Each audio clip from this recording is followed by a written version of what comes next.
trees rise whispering, the echoes from the lone.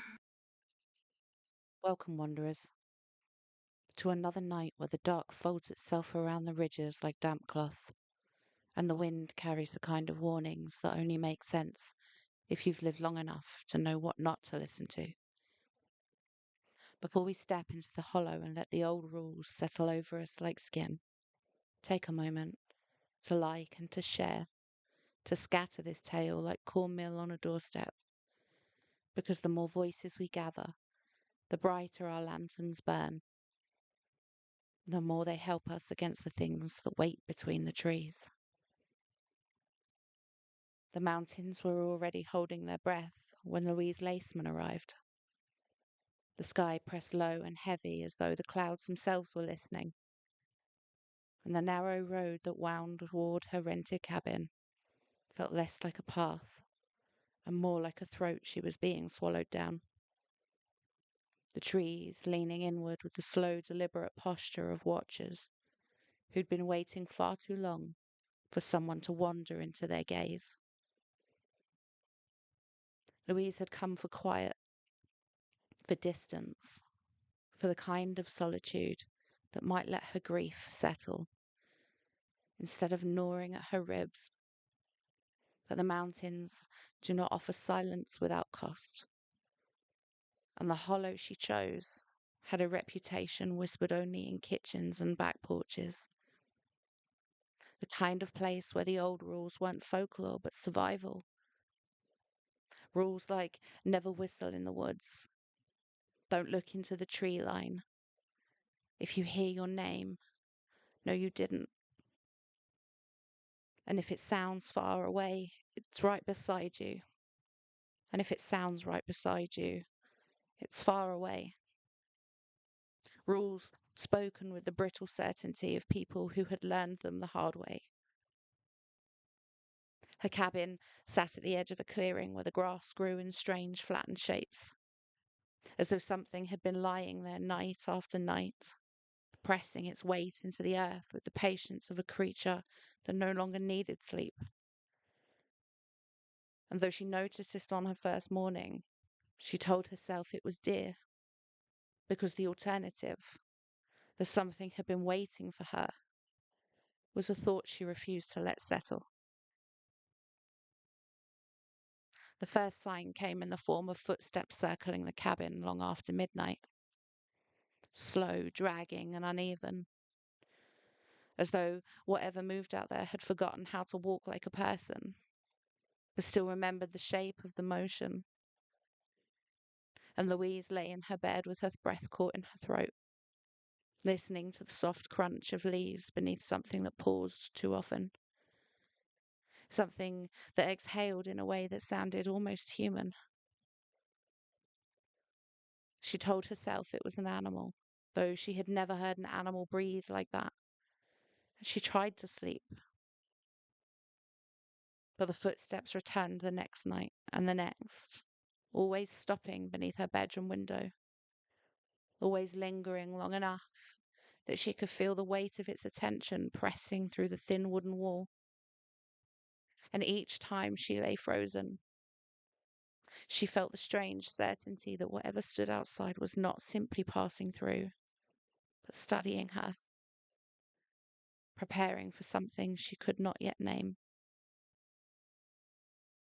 On the fifth night, she heard it whisper. Not words, not yet, just a sound like a throat remembering how to shape her name. She didn't look towards the window. You never look into the tree lines. But she felt the air shift, felt the cold breath of something leaning close to the glass. And she pressed her hands over her ears because the rule was clear.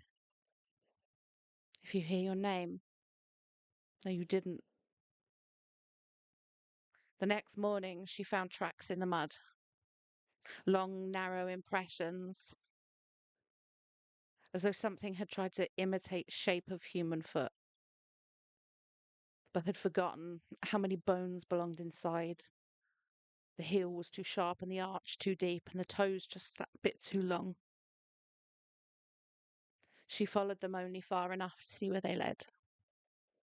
straight into the tree line,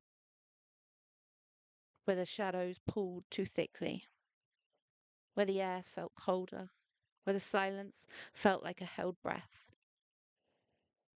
And she turned back before she reached the edge because we don't look into the tree lines. The second sign came in the form of a voice. It called her name from the woods behind the cabin, although thin and stretched, sounding like it was pulled through a throat. And the voice was wrong. It seemed too strained and too distant, but there was something familiar in it, because it sounded like her own voice echoing back at her, but warped and somehow distorted. She didn't answer, she didn't move, she just held her breath. But the voice came again, closer this time, though it sounded further away, and her stomach twisted as she remembered that rule. If it sounds far away.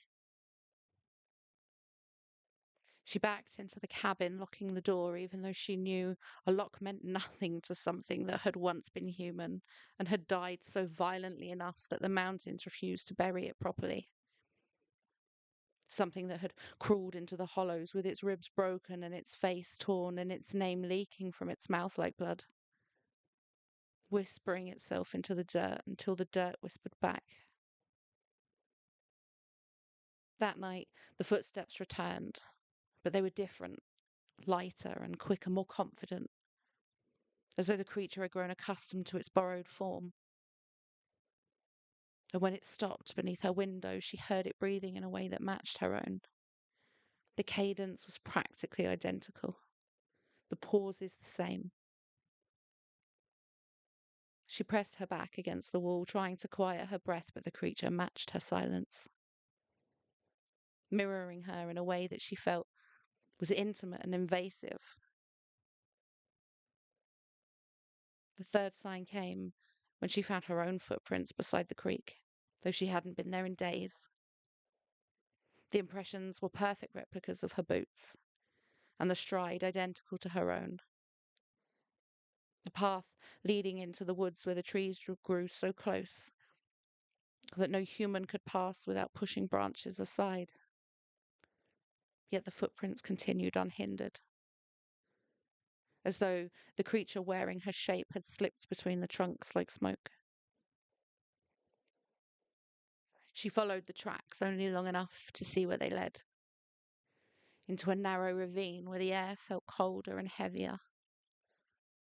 She turned back before she reached the bottom, sensing that whatever waited there was not meant to be seen by human eyes. And that night the creature knocked on her door.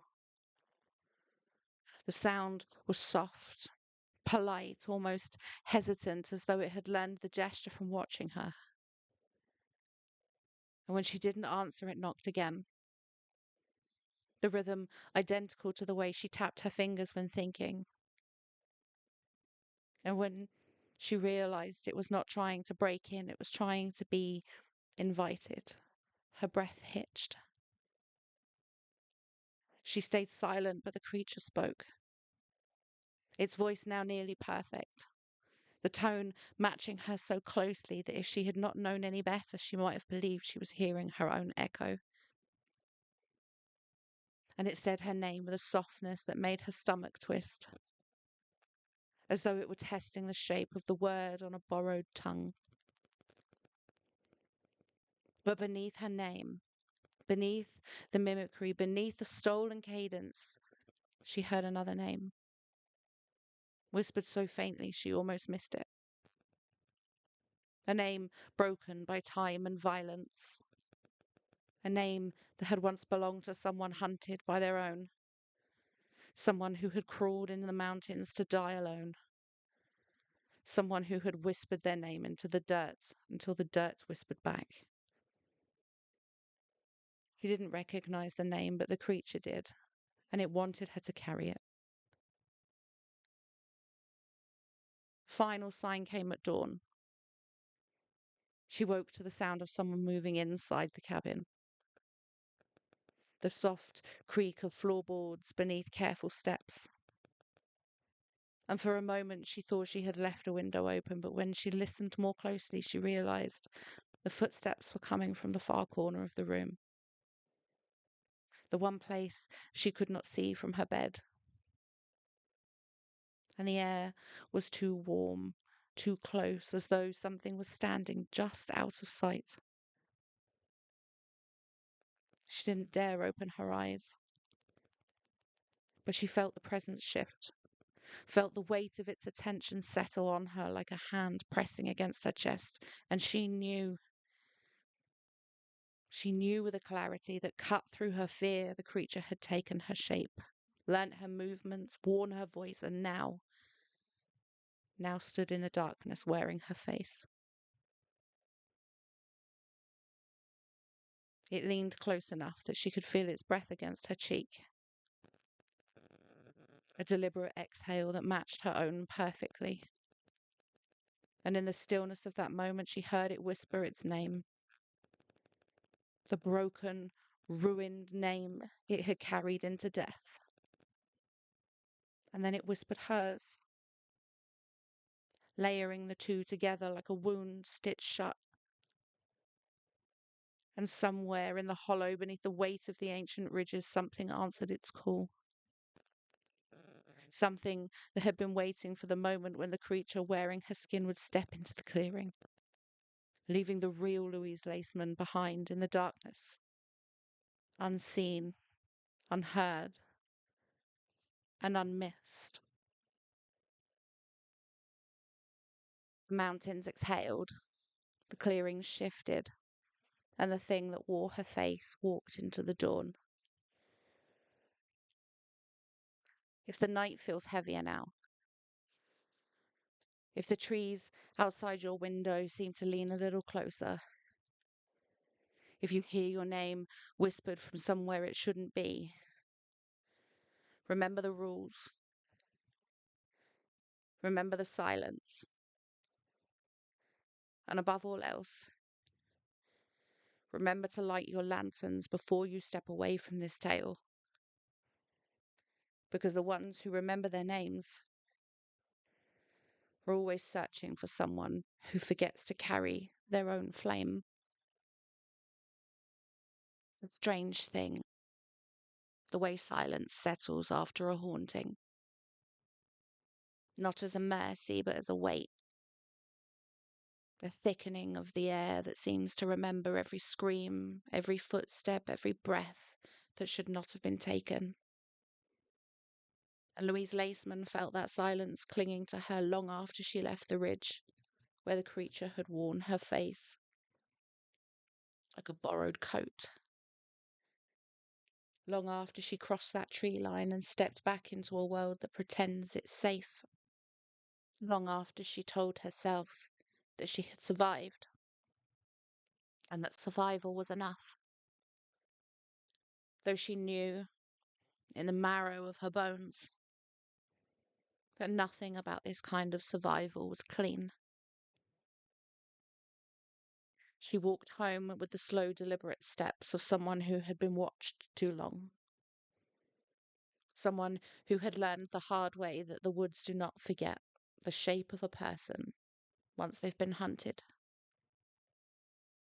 And the moon followed her like a pale, unblinking witness, its light catching on the torn edges of her coat, the dried streak of mud on her hands, and the faint, impossible scratches along her jawline. She didn't remember receiving them, but she couldn't stop touching them, tracing them, as though her fingertips were trying to confirm that she was still herself. Her house looked smaller than she remembered, as though the night had pressed in around it, squeezing it into a shape that barely held. And when she unlocked the door, she paused, listening and waiting, because the creature had taught her that danger does not always announce itself with footsteps or growls. Sometimes it waits in the quiet, patient as rot, patient as hunger, patient as the old stories whispered by people who know better than to speak them aloud. Inside, everything was exactly as she'd left it, and yet nothing felt familiar. Kettle on the stove, boots by the door. The framed photograph of her brother smiling at the kind of innocence that now felt like a lie. She touched the frame with the back of her knuckles, as though afraid her fingerprints might stain it. And the glass was cold, colder than the room should have allowed. She pulled her hand back and her breath catching in her throat, because she had felt that cold before. Deep in those woods, in that cabin. When the creature had leaned close enough that she could smell the damp earth on its breath. Close enough she could hear the wet shifting of its bones as it rearranged itself into something that almost resembled human. She lit a candle, not for light, but for company. Because fire has always been the oldest friend of the hunted. As she sat at her kitchen table with her hands folded tightly together, staring at the flame, as though it might offer absolution, or even just a moment of warmth that did not feel borrowed from a world she no longer trusted. The flame flickered once, and then steadied, and she exhaled. But the woods were not done with her. In the days that followed, Louise moved through her life with the uneasy grace of someone who'd stepped out of one world and into another entirely. Someone who had crossed a threshold that could not be uncrossed. And the people in town noticed the change in her, though they did not have the language for it. Not really, because how do you tell a woman that her eyes look like they've seen something that should not exist? Or that her shadow seems to lag half a step behind? Or that she's flinching at the sound of her own name, as though expecting it to be echoed by a voice that's not a voice at all?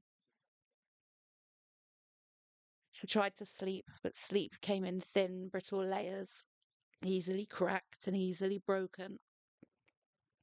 And every time she drifted into dreams, she found herself back in those trees, back in the cold.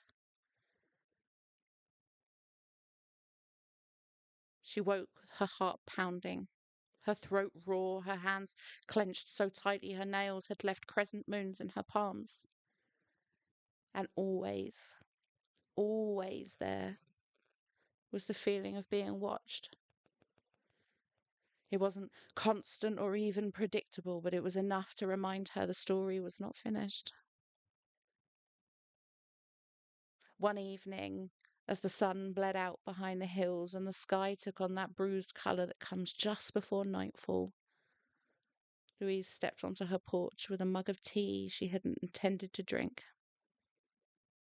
The air was still, the kind of stillness that feels like a held breath, and she scanned the tree line with the slow, deliberate caution of someone who knows that danger does not always move. A shape shifted between the pines, not a movement, just a rearranging of darkness. But Louise didn't step back, she didn't run, she just stood there. The mug warming her hands, her pulse steadying with a strange, resigned clarity. She understood now. The creature had not followed her out of hunger or malice or even unfinished business. It followed her because she'd seen it. Truly seen it. And once you see a thing like that, once you look into the hollowed out mimicry of a face that should not exist and recognize the intelligence behind it, the old stories say it marks you. Not as prey or as enemy, but as witness. And witnesses are dangerous because witnesses remember. And the shape in the trees did not come closer. Eloise lifted her chin, the smallest gesture of defiance, and the darkness seemed to pulse in response. acknowledging her, granting her a moment of understanding. Louise stood there long after the shape had gone, long after the tea had gone cold in her hands, and long after the stars begun to prick through the sky. She knew it would return. Not tonight or tomorrow, but someday. Because the woods remember. The creature remembers because she remembers. And some stories do not end. They simply wait. So until next time, wanderers, remember the rules. Never whistle in the woods. Don't look into the tree lines. If you heard your name, no, you didn't. And if it sounds right beside you, it's far away. But if it sounds right far away, it's beside you. So draw those curtains, turn down those lanterns, and lock those doors. For if you bear witness, it will remember you too.